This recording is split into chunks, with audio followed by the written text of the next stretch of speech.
Bismillahirrahmanirrahim. Assalamualaikum warahmatullahi wabarakatuh. Selamat pagi, selamat siang, selamat sore. Salam sehat untuk kita semua. Semoga semuanya dalam kondisi sehat. Oke, mata kuliah dasar ilmu kesehatan masyarakat.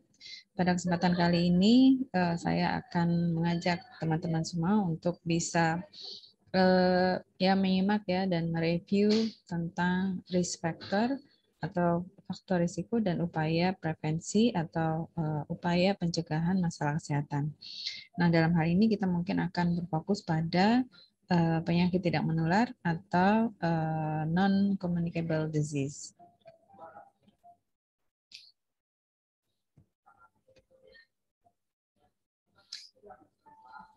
Untuk epidemiologi PTM sendiri, singkatannya PTM ya kalau di tempat kita. Kemudian definisi terkait dengan hal tersebut, itu merupakan ilmu yang mempelajari tentang PTM di masyarakat, di mana di dalamnya berisi tentang frekuensi, distribusi, dan faktor-faktor yang mempengaruhi kejadian penyakit tidak menular di masyarakat.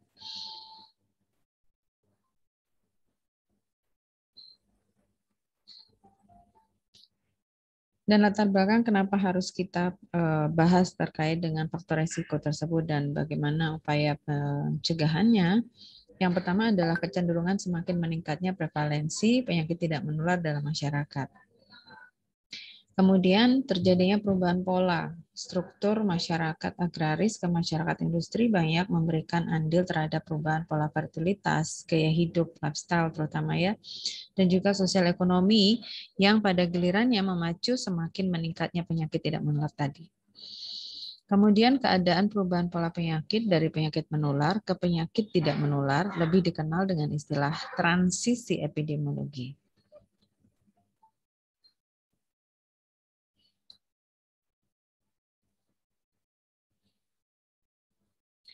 Nah, kalau kita melihat di dalam ini ya, gambar ini, pohonnya nih, yang di dalam ini adalah penyebabnya, akar dari permasalahannya apa saja, termasuk diantaranya di sini adalah beberapa perilaku yang memang menjadi faktor risiko untuk terjadinya ke 5 hal yang ada di sini. Non-communicable disease, including heart disease, stroke, cancer, diabetes, kemudian chronic lung disease, are collectively responsible. Ya, sekitar 70% ini adalah penyebab dari kematian yang ada di dunia. Nah, dari yang sudah ini tercatat di sini ya, sepertiga dari yang di sini ya, quarter itu berarti separuhnya seperempatnya dari yang sudah terkonfirmasi terjadi kematian, 82% dari 16 juta orang dia meninggalnya secara ini ya, artinya kalau di sini died prematurely before reaching 70 years of age. Nah, berarti sebelum 70 tahun mereka sudah meninggal dan itu jumlahnya adalah 82%.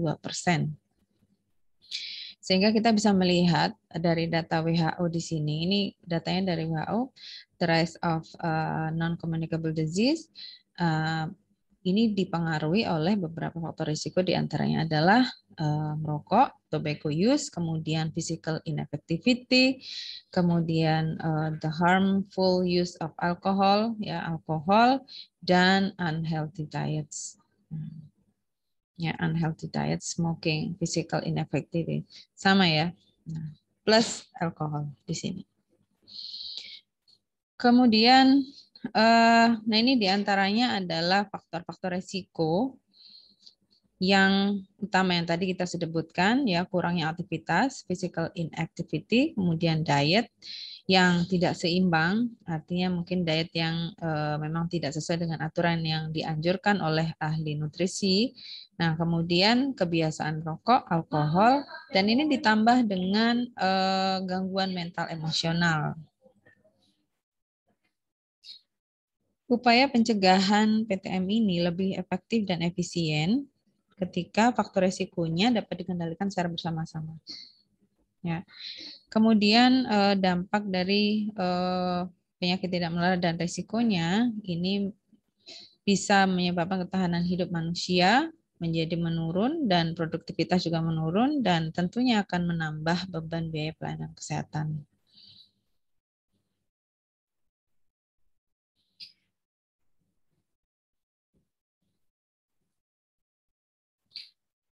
Nah, ketika kita melihat di sini ya, faktor risiko ketika tidak memberikan gejala ini tidak perlu mengatasi faktor risiko dan berubah gaya hidup. Saya rasa kalau misalkan memang terjadi satu gejala-gejala ya pastinya yang kita harus atasi atau yang kita harus perhatikan adalah akar dari permasalahan yang tadi kita sudah sebutkan. Ya.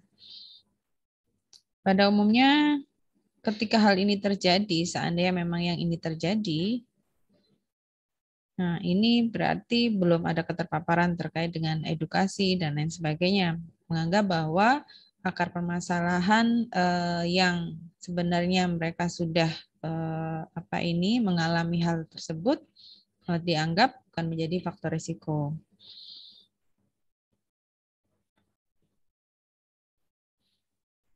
Nah ini. Jadi mereka belum memahami tentang pengaruh dari faktor risiko yang sudah mereka lakukan sebagai perilaku kehidupan atau yang sudah menjadi pola hidup mereka sehari-hari. Sehingga justru yang hal-hal yang tersebut yang kita sudah yang sudah disebutkan tadi itu akan menjadi suatu faktor yang sangat mendukung sekali terjadinya dari penyakit tidak menular. Dan sebagian orang menganggap bahwa penyakit tidak menular itu bukan karena pola hidup, tapi faktor genetik.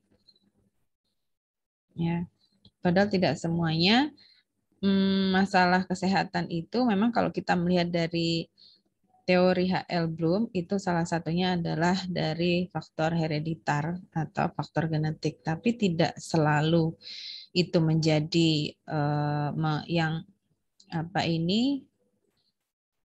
menjustifikasi bahwa semuanya penyakit tidak menular itu berasal dari faktor genetik, tapi lebih mengarah kepada bagaimana kita bisa mengatur pola hidup kita, pola makan, dan lain sebagainya yang tadi sudah disebutkan. Nah, yang dibutuhkan sebenarnya adalah ini secara komprehensif ya, program-program terpadu yang di situ nantinya akan memberikan suatu gambaran bahwa perlu ada yang suatu perubahan gaya hidup. Kemudian didukung juga dengan dukungan kebijakan atau perundangan atau mungkin ya peraturan yang diberikan oleh pemerintah sehingga bisa lebih optimal karena dirasa memang dukungan kebijakan-kebijakan itu masih belum maksimal ya. Ya misalnya alkohol masih banyak gak yang menjual alkohol ya kan. Tentang merokok pun juga demikian dan seterusnya seperti itu. Akan tetapi ketika kita melakukan program terpadu dan dilakukan secara komprehensif ya, semuanya ikut terpadu dan semua sektor bergerak di program yang diarahkan, saya rasa itu akan sangat membantu sekali untuk menekan terjadinya penyakit tidak menular. Dan ini adalah masalah-masalah yang memang berada pada masalah kenapa terjadinya penyakit tidak menular ya. Beberapa di antaranya di sini surveillance epidemiologi yang masih lemah ya dan hal itu masih terjadi hingga saat ini. Kemudian ya ini kekurangannya beberapa di antaranya bisa karena sumber daya yang tidak memadai di beberapa pelayanan kesehatan di wilayah kita ya. Kemudian sistem informasi pengendalian PTM juga masih lemah dan kurangnya dukungan peralatan dan kegiatan deteksi dini, kurangnya dukungan kebijakan yang tadi sudah disebutkan dan pembiayaan. Kemudian kegiatan juga belum terimplementasi dan terintegrasi secara maksimal. Kemudian bagaimana dukungan mitra terkait yang ada di wilayah atau Pemda dan sekitarnya itu masih kurang ya, karena dalam program terpadu saya rasa butuh dukungan yang cukup seluas-luasnya. Jadi tidak hanya di bidang kesehatan saja yang mendukung, tapi seluruh sektor, termasuk juga di dalamnya di dalam masyarakat itu sendiri. Nah, kan kurangnya peran serta masyarakat karena memang mereka mungkin masih belum memahami dengan edukasi yang rendah sehingga literasinya juga ternyata masih rendah terkait dengan memahami bagaimana faktor-faktor risiko itu masih mereka lakukan dalam kehidupan sehari-hari. Ya, sehingga kita bisa menyimpulkan bahwa masalah itu diantaranya juga karena edukasi ya, informasi, edukasi, komunikasi juga kurang. Kenapa harus penyakit tidak menular? Penyakit-penyakit tidak menular yang bersifat kronis sebagai penyebab kematian mulai menggeser kedudukan dari penyakit-penyakit infeksi. Jadi jumlahnya juga bisa jadi semakin banyak, tinggi jadi kasusnya. Penyakit tidak menular mulai meningkat bersama dengan lifestyle. Tadi yang kita sudah bahas ya, pola hidup pada masyarakat. Dan perubahan pola hidup ini dikarenakan adanya kondisi sosial ekonomi ya, kemudian kondisi hygiene sanitasinya, meningkatkan meningkatnya ilmu pengetahuan ya, bahkan rendahnya juga sangat mempengaruhi sama. Artinya tingkat dari ilmu pengetahuan seseorang itu akan sangat mempengaruhi dari perubahan pola hidup.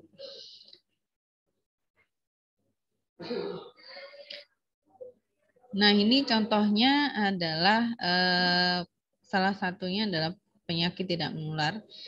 Dia akan termasuk dalam status kronis, ya. Ini penyakit yang termasuk di dalam penyebab utama kematian. Di antaranya ya ini banyak sekali nih ya. Nanti teman-teman bisa melihat bagaimana tingginya kasus yang ada di sini terbaru. Bagaimana mereka mendata ini dari 3 tahun terakhir, sehingga kita bisa mengetahui bahwa PTM yang tergolong kronis itu sudah mencapai angka yang seperti apa. Jadi kalau kita melihat dari gambar-gambar yang ada di dalam data, mungkin kita bisa melihat bahwa kita sudah harus mulai aware dengan bagaimana kita mengedukasi diri sendiri dan menyampaikannya kepada lingkungan kita, keluarga, dan lain sebagainya. Karena pola hidup itu kita lakukan sehari-hari, sehingga kita nggak akan pernah tahu kadang bahwa itu adalah menjadi faktor risiko terjadinya non-communicable disease yang mungkin bisa kita alami.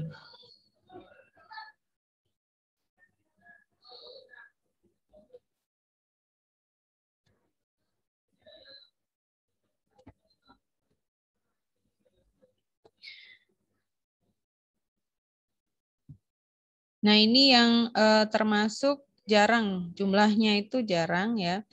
Akan tetapi ini juga menjadi sesuatu yang harus diperhatikan karena hal ini masih terdapat angka kasusnya gitu. Yang artinya tidak boleh dilupakan, akan tetapi tetap harus dicari mana-mana faktor-faktor risiko yang masih menjadi bagian dari terjadinya masalah ini ya, masalah dari penyakit tidak menular yang terjadi meskipun jarang jumlahnya. Dan tujuannya apa? Karena kita membutuhkan deteksi untuk faktor-faktor risikonya, karena kita perlu memikirkan tentang bagaimana pencegahannya nanti dan bagaimana cara menangani agar bisa ditekan kasus yang terjadi. Ya. Jadi ini bukan berarti kalau jarang bukan berarti terus harus diabaikan, tapi tetap harus diperhatikan justru. Ya. Sehingga kita bisa melakukan kegiatan-kegiatan atau aktivitas prevensi.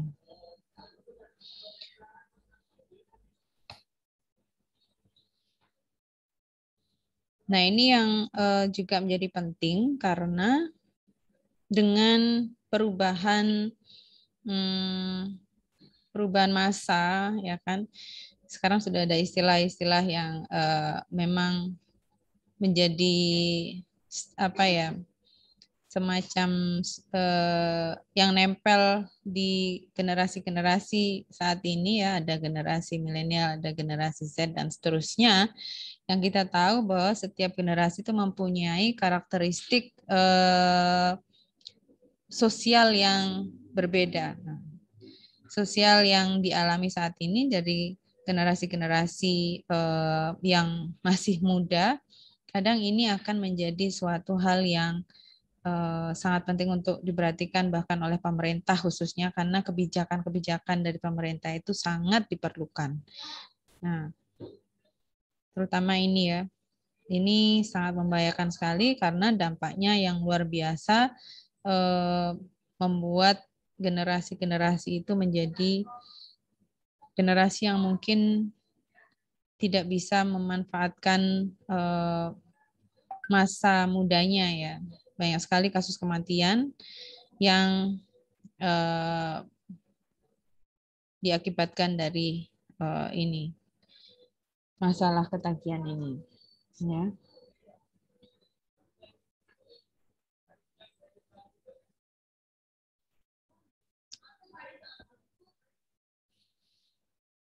Nah, penyakit kronis dapat dipakai untuk penyakit tidak menular karena kelangsungan PTM biasanya bersifat menahun ya, menahun atau kronis. Namun ada juga PTM yang kelangsungannya secara akut, misalnya keracunan. Ini istilah-istilah yang mungkin kita akan tahu ya di dalam sektor kesehatan. Jadi ini yang akan Anda temui nanti. Kemudian ada juga penyakit non-infeksi, di mana ini dipakai karena penyebab yang timbul itu bukan karena mikroorganisme. Akan tetapi ini tidak berarti tidak ada peranan dalam terjadinya penyakit tadi. Karena mikroorganisme ini sangat dekat sekali dengan semua yang dilakukan oleh manusia di sini ya. Sehingga saya rasa itu tetap akan menjadi faktor yang mempengaruhi meskipun itu bukan yang utama. Nah, ini new communicable disease. Berarti ini ada yang baru. Hal ini disebabkan karena dianggap dapat menular, ya, dianggap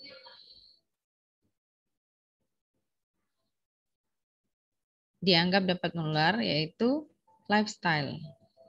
Ya. Lifestyle itu sangat mempengaruhi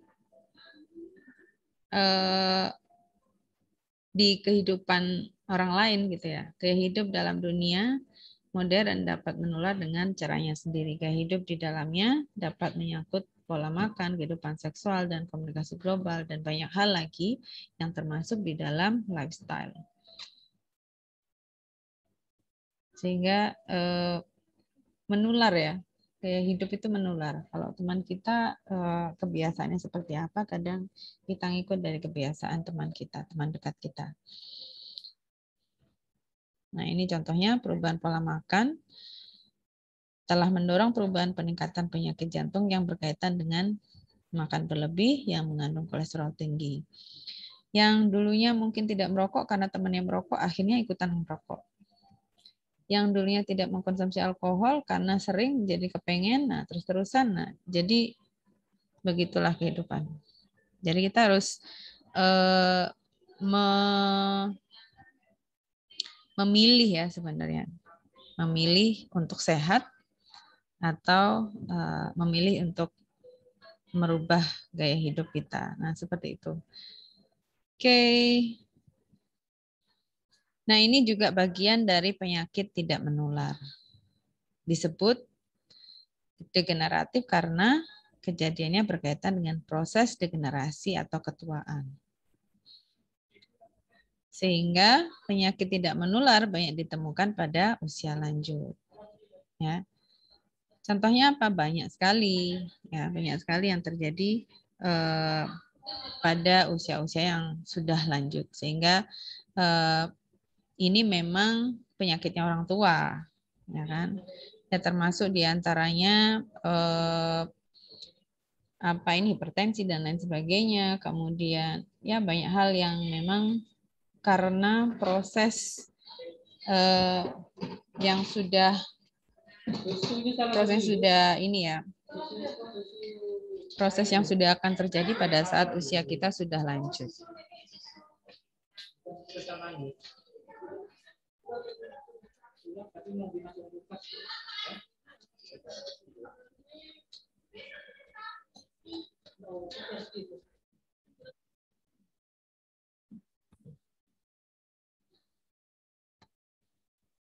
Oke, lanjut.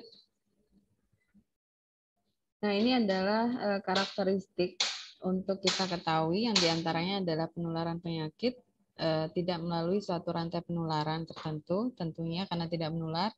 Kemudian masa inkubasi yang panjang dan bersifat menahun atau berlarut-larut atau kronik kita sebutnya. Banyak menghadapi kesulitan diagnosis. Karena kadang mungkin tanpa ini ya, tanpa gejala, sehingga untuk melakukan diagnosis sendiri itu membutuhkan kesadaran dari pasien itu sendiri karena dia yang merasakan sehingga membutuhkan pemeriksaan. Dan dari pemeriksaan itulah bisa mendiagnosis ya, tapi tanpa ada itu akan menjadi kesulitan karena tidak merasakan gejala-gejala yang dianggap bahwa itu menjadi tanda bahwa memang sudah terpapar oleh PTM tadi. Memerlukan biaya yang tinggi dalam pencegahan dan penanggulangannya. Kemudian PTM itu penyebab atau faktor penyebabnya termasuk multikausal.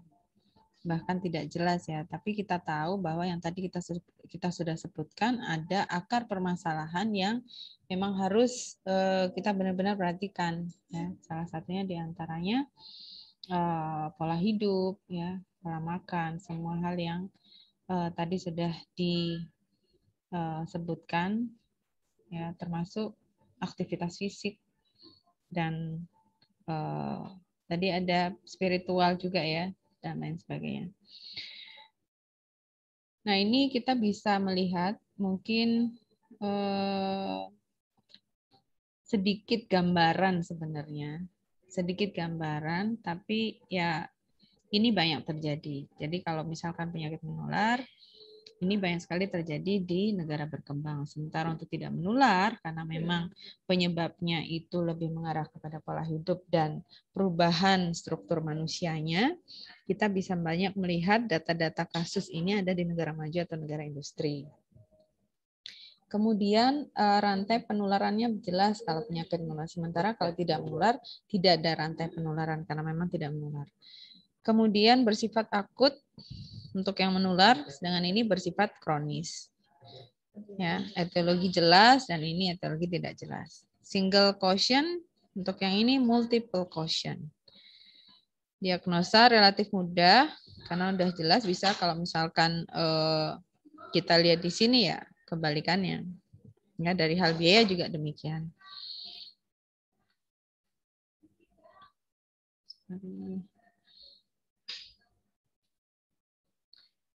Nah, kejadiannya jelas muncul di masyarakat, sementara kalau untuk yang tidak menular karena mungkin gejalanya tidak seperti ketika kita melihat penyakit menular, dia semacam iceberg fenomena. Jadi kayak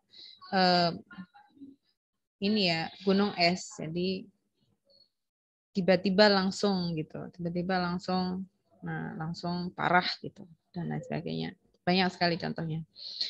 Morbiditas dan mortalitas menurun. Kalau penyakit tidak menular, kebalikannya cenderung meningkat. Nah, kita harus melihat faktor risiko ini. Ini adalah faktor-faktor yang meningkatkan seseorang terkena penyakit tidak menular tertentu. dalam penyakit menular diistilahkan etiologi. Dan ini merupakan segala sesuatu yang berhubungan dengan orang tersebut atau lingkungan dan karakteristik.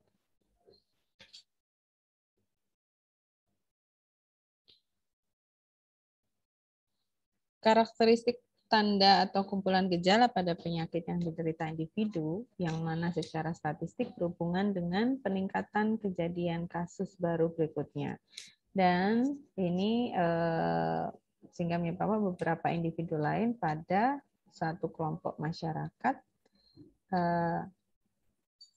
bisa juga mempunyai karakteristik yang menjadi faktor risiko.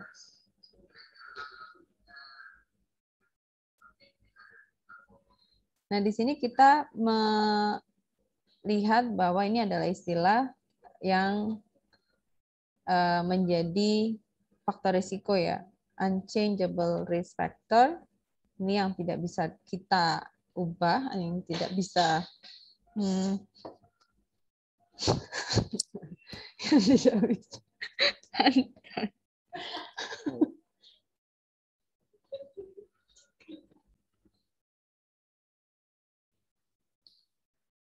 Oke, jadi ada juga kita melihat di sini yang tidak bisa kita ubah, yaitu usia dan genetik ya, yang itu sudah pasti menurun.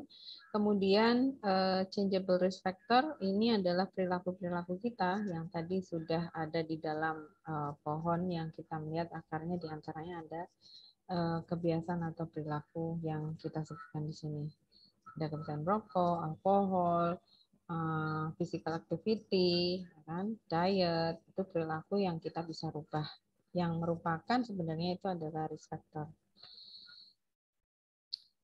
Oke. Suspected risk factor, tersangka. Jadi masih dicurigai sebagai faktor risiko dan belum mendapat dukungan secara kajian ilmiah. Ini ya.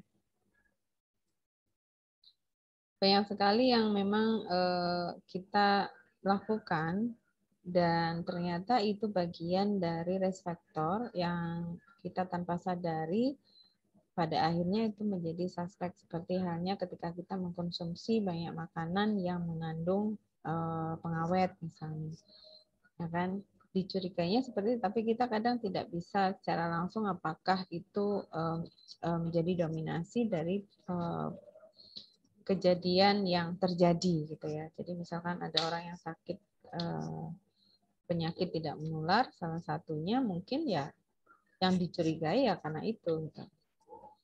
Established risk factor sudah ditegakkan sebagai faktor risiko secara ilmiah. Merokok berisiko kanker. Ini sudah ada secara ilmiah, ada penelitiannya dan terbukti. Ya. Dan makanya ini menjadi bagian dari PR tidak hanya pemerintah saja, karena kita pun juga menjadi serba salah ketika masih dilihat dari sisi ekonominya ya, karena ini juga semacam buah semalakama untuk pemerintah, jadi harus benar-benar kebijakannya yang di tengah-tengah, karena sampai saat ini pun pemerintah masih belum bisa stop untuk memproduksi rokok itu sendiri. Padahal sudah tahu dan sudah ada jelas aturan-aturan terkait dengan rokok. Nah, ini adalah faktor resiko ya terjadinya PTM kronis. Ada tembakau dan lain sebagainya. Ya.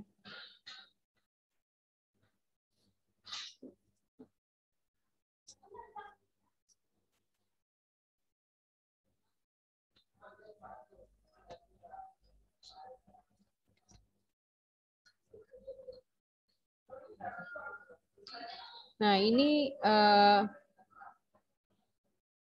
yang menjadi hal yang perlu kita ketahui. Postulat Hill. Di sini ada kekuatan, ada temporal, ada respon terhadap dosis, reversibilitas, kemudian konsistensi biologis, ya.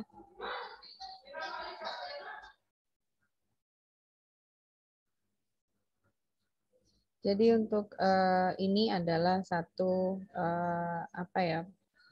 satu hal yang menjadikan ini adalah merupakan satu asosiasi yang dikenakan oleh Austin Bradhill ya. Jadi ini menjadi poin-poin yang pada akhirnya penyakit tidak menular itu bisa sangat berkaitan sekali dengan faktor-faktor risiko. Nah, ini ada kekuatan, ada temporal, respon terhadap dosisnya, kemudian reversibilitas, yang merupakan paparan yang menurun akan diikuti. Nah, ini keterangannya ya, penurunan kejadian penyakit, kemudian konsistensinya dari hal biologisnya ya. Ini adalah yang disampaikan oleh ini nama orang sebenarnya, dan ini adalah item-item yang disampaikan oleh si Hill ini bahwa penyakit tidak menular itu bisa dikuatkan dengan risk factor itu karena hal-hal ini ya.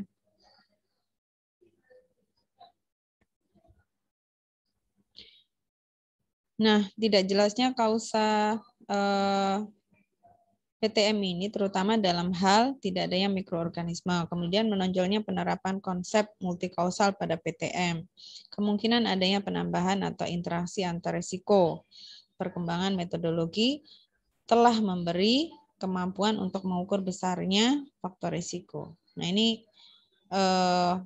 kenapa faktor risiko ini tetap sering terjadi ya, karena hal-hal ini.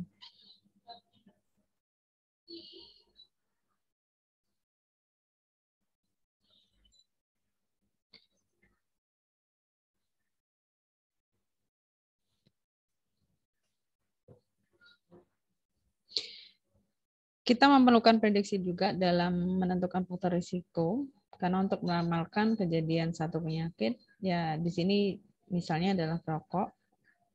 Ya, perokok berat ini mempunyai risiko 10 kali lebih besar untuk terserang kanker paru daripada bukan perokok.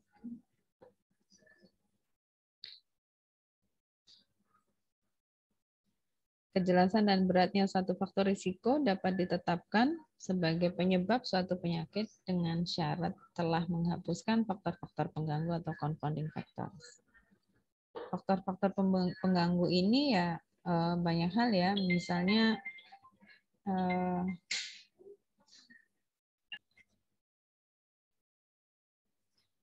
confounding factors ini misalnya ketika orang mengalami hipertensi misalnya.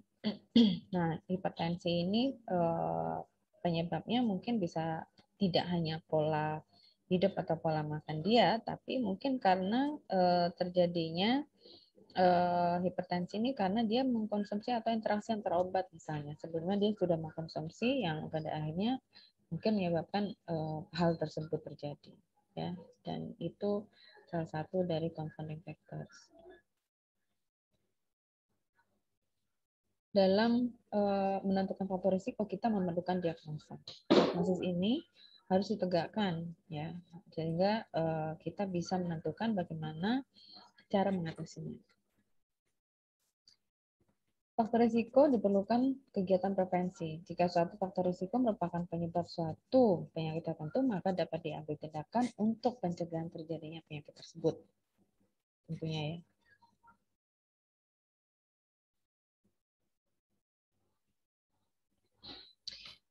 Oke, saya rasa cukup sekian untuk kita mempelajari risk factor dan bagaimana upaya prevensinya. Yang jelas untuk penyakit tidak menular, kita harus tetap screening dan lain sebagainya ya untuk bisa mengetahui, dan kita harus mengetahui juga bagaimana risk factor itu terjadi sehingga kita bisa menentukan bagaimana tindakan pencegahan yang sebaiknya dilakukan.